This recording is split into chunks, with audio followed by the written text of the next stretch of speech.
കരാർ എടുത്തിരിക്കുന്ന company KNR constructions എന്ന് പറയുന്നത് കമ്പനിയുടെ നരസിംഹ റെഡ്ഡി ഉടമസ്ഥനായിട്ടുള്ള കമ്പനിയാണ്. അവർ വിവിധ സംസ്ഥാനങ്ങളിലായി 8000-ലധികം കിലോമീറ്റർ ദേശീയപാത പണിത് എക്സ്പീരിയൻസ് ഉള്ള വലിയൊരു കൺസ്ട്രക്ഷൻ കമ്പനിയാണ്.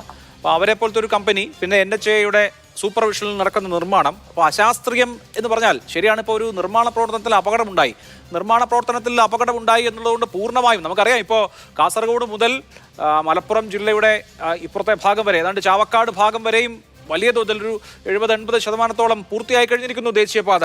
അപ്പോൾ ഒരു സ്ട്രെച്ചിലെ 250 മീറ്റർ അപകടത്തിൽ നമ്മൾ ഇതിനെല്ലാം റദ്ദാക്കി കളയണോ? അല്ല, അതിലേക്ക് വരാം അഭിലാഷേ. അതിനു മുൻപ് നമ്മളിപ്പോൾ സംസാരിച്ചു കൊണ്ടിരിക്കുമ്പോൾ ഉത്തര കേരളത്തിൽ ഉടനീളവും തൃശ്ശൂർ, ചാവക്കാട്, ചാലക്കുടി വരെ ഉള്ള ആളുകൾ വലിയ അരക്ഷിതത്വത്തിലാണ്. ഇവിടെ അതിനെ അഡ്രസ്സ് ചെയ്യാതെ ക്രെഡിറ്റിനെ കുറിച്ച് സംസാരിച്ചു കൊണ്ടിരിക്കുകയാണ് CPM-ൻ്റെയും BJP-യുടെയും ഉത്തരവാദിത്തപ്പെട്ട പ്രതിനിധികൾ.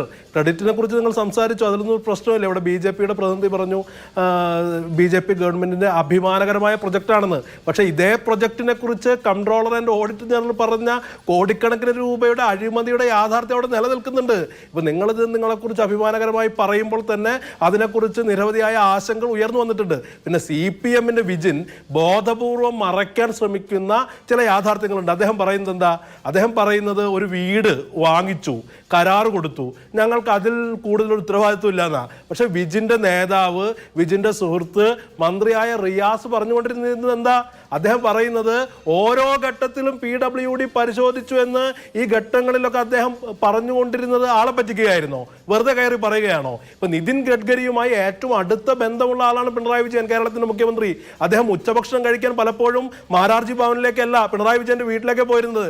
അപ്പോൾ ഈ ആശങ്കകൾ പരിശോധിച്ചിട്ടുണ്ടെങ്കിൽ ആ ആശങ്കകൾ എന്തുകൊണ്ട് അറിയിച്ചില്ല? ഈ കഴിഞ്ഞ ദിവസം വരെ കേരളത്തിലെ സൈബർ CPM-കാർ ഇട്ടിരുന്ന ഫേസ്ബുക്ക് പോസ്റ്റ് എന്താ? കേരളം ഒരു യൂറോപ്യൻ രാജ്യത്തിന്റെ നിലവാരത്തിലേക്ക് കുതിച്ചുകൊണ്ടിരിക്കുന്നു എന്ന് പറഞ്ഞ ആളുകൾ ഇന്ന് ഒരു ആഫ്രിക്കൻ രാജ്യത്തെ ഏതോ ഏകാധിപതി ഭരിക്കുന്ന രാജ്യത്തെ അനുസ്മരിക്കുന്ന വണ്ണം ആളുകൾ റോഡിന്റെ രണ്ട് വശത്തു നിന്ന് സ്ത്രീകളും കുട്ടികളും അലമുറയിടുമ്പോൾ, ഒരു മഴ പെയ്തപ്പോൾ യൂറോപ്പ് ആഫ്രിക്ക ആയപ്പോൾ എന്തുകൊണ്ട് നിങ്ങൾ ഉത്തരവാദിത്വം ഏറ്റെടുക്കുന്നില്ല? ഇന്നലെ വരെ കേരള മോഡൽ എന്ന് പറഞ്ഞ ആളുകളല്ലേ ഇപ്പോൾ പറയുന്നു ഞങ്ങൾക്കൊരു ഉത്തരവാദിത്വമില്ല, ഈ ദേശീയപാത അതോറിറ്റിക്കാണ് ഉത്തരവാദിത്വം. അപ്പോൾ റിയാസ് ആളെ പറ്റിക്കുകയായിരുന്നു. റിയാസിനെ പോലൊരു മന്ത്രി എന്താണ് ചെയ്തുകൊണ്ടിരിക്കുന്നത്? ഇന്ന് പോലും വാർത്തകൾ വരുന്നില്ലേ?